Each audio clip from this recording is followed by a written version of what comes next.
இந்த குர்ஆன் விளக்க உரையை கேட்டு படிப்பினை பெற்று அல்லாஹ்வின் நேர்வழியில் சிறந்த மனிதராக மற்றும் முழு மனிதர்களுக்கும் ஏனைய அனைத்து உயிரினங்களுக்கும் பயனுள்ள வாழ்க்கையை வாழ்ந்து மரணிக்க இறைவன் உதவி புரிவானாக.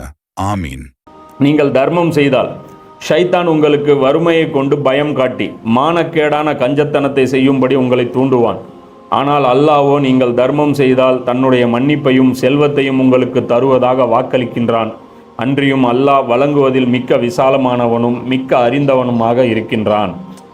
இப்போ ஷைத்தான் என்ன பண்ணுவான்? நம்ம தர்மம் பண்ணும்போது அதான் சொன்னல, பணத்தை நம்ம என்னவா பார்க்குறோங்கிறத முதல்ல முடிவு பண்ணிக்கணும்.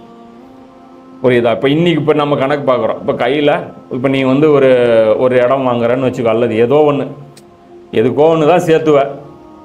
காசுன்னு சேர்த்துனா அது ஏதோ ஒரு தேவைக்காக சேர்த்துவேன். அது உன்னுடைய வண்டியாக இருக்கலாம், அல்லது ஒரு இதுவாக இருக்கலாம், ஒரு இதாக இருக்கலாம், ஏதோ ஒன்று ஃபோனாக இருக்கலாம், ஏதோ ஒன்று. அப்போ பணம் வச்சுருக்கிறவன் அன்றாட தேவை இல்லாமல் எக்ஸ்ட்ரா காசு தான் அது சேர்த்துறான். அப்போ அது சேர்த்தும் போது நான் திடீர்னு ஒரு நல்ல காரியத்தை பற்றி கேள்விப்படுறேன், அதுக்கு பணம் தேவைப்படுதுங்கிற ஒரு செய்தி வருது. அப்போ நம்ம மலக்கு வந்து நம்ம சட்டையிலேருந்து எடுத்து போய் அவரே கொடுப்பாரா? கொடுக்க மாட்டார். நம்ம தான் மனசு வச்சு கொடுக்கணும். அப்போ அந்த கொடுக்கும்போது என்ன தோணும் அப்படின்னா, கஷ்டப்பட்டு சேர்த்துனேன், இப்போ கையை விட்டு போயிருச்சு அப்படின்னா மறுபடியும் வராது. மைண்டில் என்ன வரும்? போயிருச்சுன்னா இந்த 40,000 போயிருச்சுன்னா என்ன ஆகும்? மறுபடியும் அந்த 40,000 வராது அப்படின்னு நினைப்பு வரும். நினப்பு வந்துட்டு என்ன பண்ணுவோம்? கொடுக்கறது பதிலாக அந்த 10,000 எடுத்து ஒரு 20,000 கொடுக்கலான்னு நினைக்கிற இடத்துல நம்மளும் கொடுத்தோங்கிறதுனால என்ன பண்ணுவோம்? ஒரு 500 கொடுத்து துவா செஞ்சு இன்ஷா கொடுத்துடலாம் அப்படின்னு சொல்லிட்டு அப்படியே ட்ராமா பண்ணுறது. ஆனால் மனசுக்குள்ளே இந்த ஒரு போராட்டம் நடந்திருக்கும். நம்ம வெளியே காமிச்சிக்க மாட்டோம்ல, ஆனால் உள்ளே இவ்வளோ திருட்டுத்தனம் நடந்துகிட்ருக்கும். கொடுக்கலான்னு ஃபஸ்ட்டு இப்படி வரும், அப்புறம் இப்படிங்கும் அதுன்னுங்க. அதனால தான் எப்பயுமே கொடுக்கணும்னு நினப்பு இருந்துச்சுன்னா டக்குன்னு கொடுத்துடணும். கொடுக்கறது மாதிரி யோசிக்கவே கூடாது. கொடுக்குற விஷயத்தில் பொறுத்த வரைக்கும் லேட்டே பண்ணக்கூடாது. லேட் பண்ணோம்னா மனசு மாறிடும், சைத்தான் மாற்றிடுவான். அப்போது அல்லாஹ் என்ன சொல்கிறான்? நீங்கள் தர்மம் செஞ்சீங்கன்னா செல்வத்தை உங்களுக்கு வாக்களிக்கிறேன். அல்லாஹ் என்ன சொல்கிறான்? கொடுத்தா குறைஞ்சிரும்னு சைத்தான் சொன்னான்ல, அவன் பேச்சு கேட்டு தானே கொடுத்த. அந்த 40,000 கொடுத்தது யார்? அல்லாஹ் தானே கொடுத்தான். ஏன் நாளைக்கு 40,000 கொடுக்க மாட்டானா? தரமாட்டான்னு நீ நம்புனில்ல, உனக்கு தரமாட்டேன்டான்.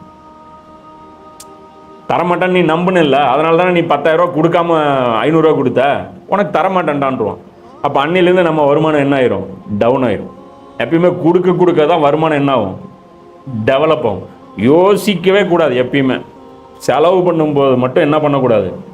யோசிக்கவே கூடாது. ஒரே விஷயந்தான் பார்க்கணும், செலவு பண்ணுறது ஹலாலா? தேவைக்கு செலவு பண்ணுறோமா, வீணாக செலவு பண்ணுறோமா? ஒரு ஏழை தேவைப்பட்டான் கொடுத்துட்டேன், ஒரு அனாதை தேவைப்பட்டான் கொடுத்துட்டேன், இவ்வளோதான் மேட்ரு. அதோட முடிச்சிடணும் அந்த விஷயம். அதை போட்டு யோசிச்சுட்டு மண்டையில் போட்டு ரொம்ப அழுத்திக்கூடாது. அப்படி அல்லாஹ் என்ன சொல்கிறான்? வாக்களிக்கிறேங்கிறான்.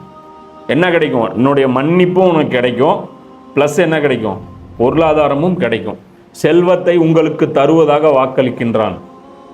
நீ கொடு, நான் உனக்கு தரேன் அப்படிமா. அப்போ கொடுத்தா தான் அது கிடைக்கும்.